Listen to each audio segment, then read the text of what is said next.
Live from downtown St. Joseph, you're watching News Press Now. Good evening. Thanks for joining us tonight for News Press Now. I'm Charles Christian. And I'm Kirsten Stokes. In a special report tonight, data shows that U.S. construction activity remains strong, while overall inflation rates have remained steady at about 3% since last June. But uncertainties about elevated interest rates, lingering inflation, and material costs are clouding long-term projections. News Press Now's Cameron Montemayor is live in the studio for more on that. Cameron? That's right. Well, many cities like St. Joseph have seen construction activity and projects ramp up, with contractors and public sector departments having come out of the worst of peak price extremes in 2022 and early 2023. But many material prices are still well above pre-pandemic levels, as many hold out hope for things to continue stabilizing.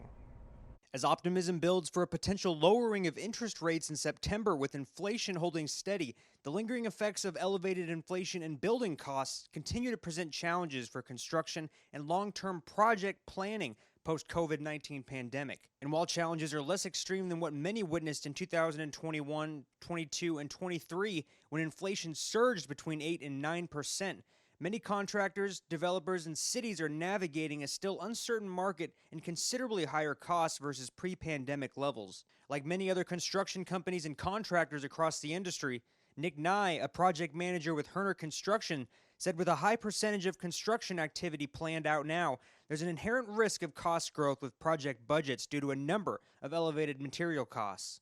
For us specifically, some of our projects are year-long projects, so trying to anticipate what the prices are going to be on material 6-8 months down the road is definitely a challenge. Year-over-year price growth of building materials reported in June was the highest since February of 2023, and with building material costs making up the bulk of project expenses, sometimes even the smallest increase can inflate a project budget. Overall construction costs were projected to rise anywhere between 3 and 6% this year, depending on the location. The Producer Price Index shows that since 2020, cost growth for concrete has surged by 34%. Steel products have risen 72%, and brick and clay costs have grown by 29%. Concrete actually stayed pretty steady for a while, but we've seen a pretty significant hike in the cost of concrete in the last 6 months. St. Joseph Public Works Chief Project Manager Philip Leimbach saw right away the same stubbornly high material costs impacting estimates for various public improvement projects when he took on his role in 2023. So a lot of the projects had been budgeted 4 or 5 years prior. So we were seeing, a lot of difference in our cost that was budgeted versus actual cost and how it's getting bid. So what we're really having to do is, build in contingencies or definitely way over budget a project, which makes it hard from kind of a taxpayer perspective. In other cases, certain materials or components would have to be altered or scaled down to fit within budget. Leimbach noted a key difference exists between public and private projects when it comes to mitigating and planning around the impact of rising costs. We're funded for those projects in those years. That's something that we promise the taxpayers that we have to get done. So we're still having to complete those projects. We can't put them on hold.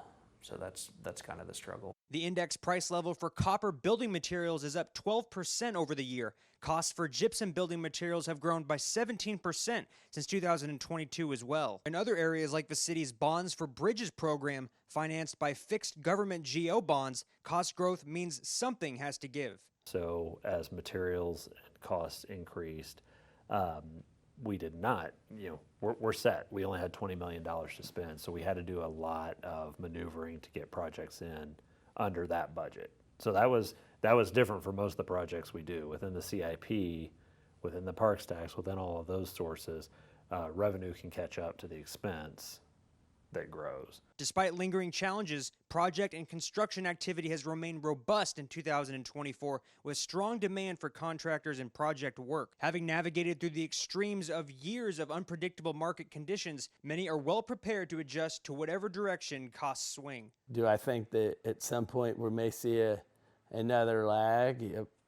It's kind of the natural cycle, but I'm pretty confident that we'll rebound and keep things moving.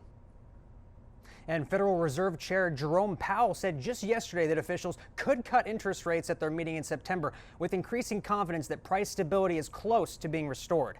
Cameron Montemayor reporting live in the newsroom. Back to you guys.